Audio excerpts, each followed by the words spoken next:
Hi, my name's Shelby, and it would be great this evening if you would allow me to process some things out loud. I don't know about you, but I have to talk through things out loud to fully understand them.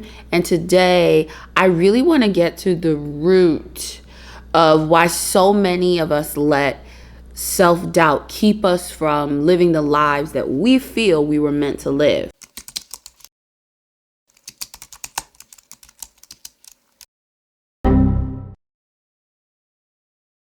Like, really think about it. Has there ever been something that you really wanted to do and you just didn't do it? I'm not talking about something that, you wanted to do, you tried it, you practiced as hard as you could, you weren't really that great at it. It was very evident that you were not going to be great at it, so you stopped doing it. Or something that you've always wanted to do, you tried it and you were like, oh no, this is not for me. You just didn't care for it. It wasn't what you thought it would be. I mean, something that you really had a shot at, like something that you could really do. And for whatever reason, you just didn't do it, other than you keep talking yourself out of it. So I was in New York this past weekend, and I met a young woman named Taylor. She has her own business. She's a health and wellness coach. I'll put her socials in the description bar. She was a fellow water spirit. She was one of the only people that was like in the water. I was in the water the most out of this little outing, but we were out there and we were chit-chatting, and I don't know why, but people are very comfortable opening up to me. I take it as a talent, or maybe I just look approachable. I don't think of myself as very approachable, so it is pretty comforting that people do feel so open, like people just really feel so comfortable confiding in me. I don't know. But we were chatting, and she was telling me about how she wants to branch out and take her brand to YouTube. And she was just talking about all the different kind of videos she can make, and her eyes were lighting up, and you could see that this is something that she's passionate about, something that she could really make work. And then I just asked, well, why haven't you just made videos? Why haven't you just made your first video? And then she was like, I don't know what I would make videos about. She literally had just given me a laundry list of health and wellness related content, and then she was standing in front of me talking about how she didn't know what kind of videos she would make just that quickly, not to sound cliche, but she doused her own fire. And on the other side of that conversation, you have me, who has a channel. I had 4 videos up. I deleted them all. And I've recorded countless hours of content that no one will ever see because I've deemed it not good enough. It's very easy to tell someone else to get out of their head, but it's one of the hardest things in the world for you to get out of your own head. I took so many stabs at starting this channel for a few reasons. One, I'm very passionate about it, and I believe that I will be successful on this platform and that it will become a springboard to so much more. 2, I wanted to be very clear about my brand from the jump. There's nothing wrong with, the Black feminist critique lane of YouTube, but I think it's very easy for Black women to fall into that, and then you fall into it and you realize, I don't really feel like profiting off of, steeping myself in the pain of my people. And 3, I couldn't get out of my head and just be myself. I'm very glad that I deleted those videos because I didn't feel like I was watching myself. It felt like I was watching some very strange representation of me that didn't feel authentic. And I feel like people flock to authenticity. So I deleted them. And now I get to start all over. Lucky me. I'm a processor of things. I really do like to sit and think through scenarios and situations from A to Z. So right now, I'm processing the anxiety that I feel over doing what I'm doing right now, creating content, making a YouTube video. So let me talk through it. Let me really talk. Let me really expose the crazy. So I'm starting something new right now, and I feel a little anxious and a lot self-conscious about it. I care a lot about what I'm doing, so I want it to be good.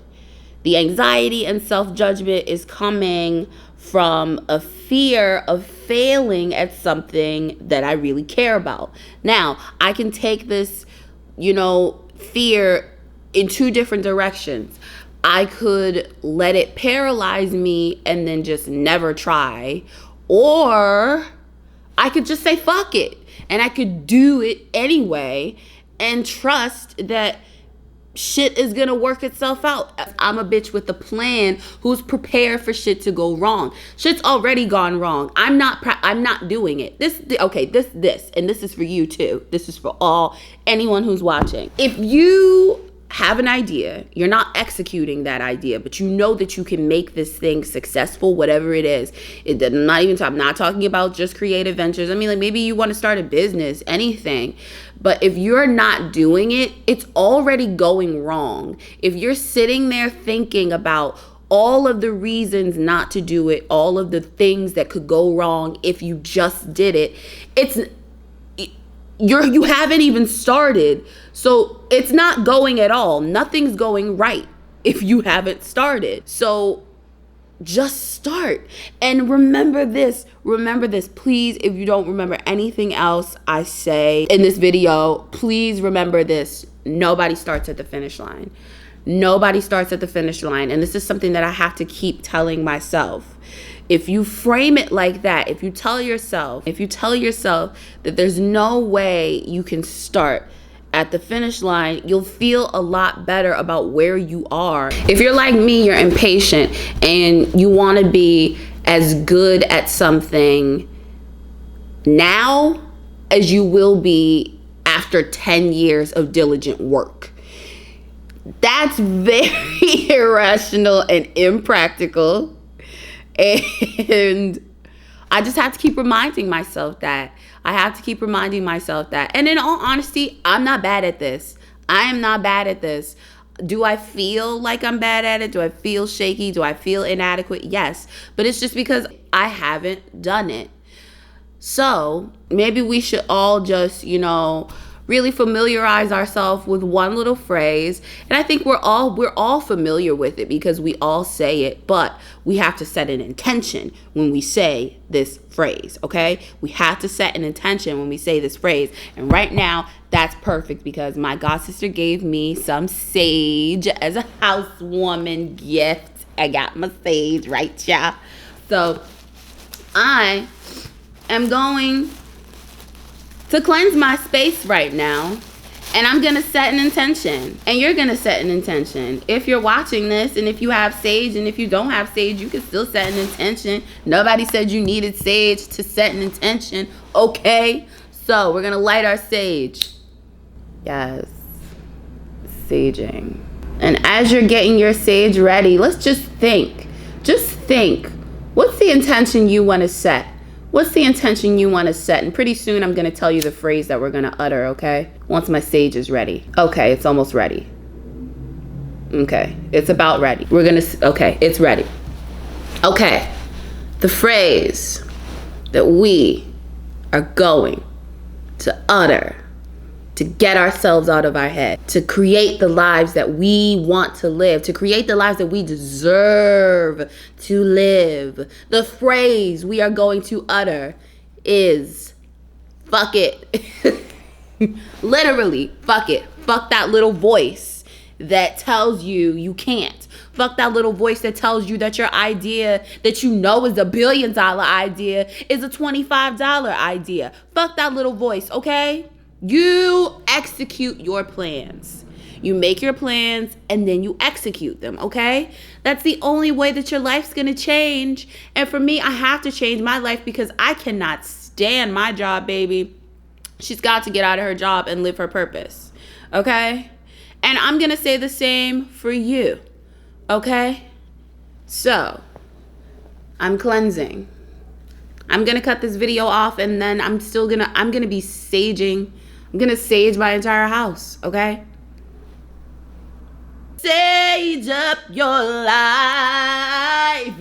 Sage up your life. Sage. Everything eventually becomes a microphone for me.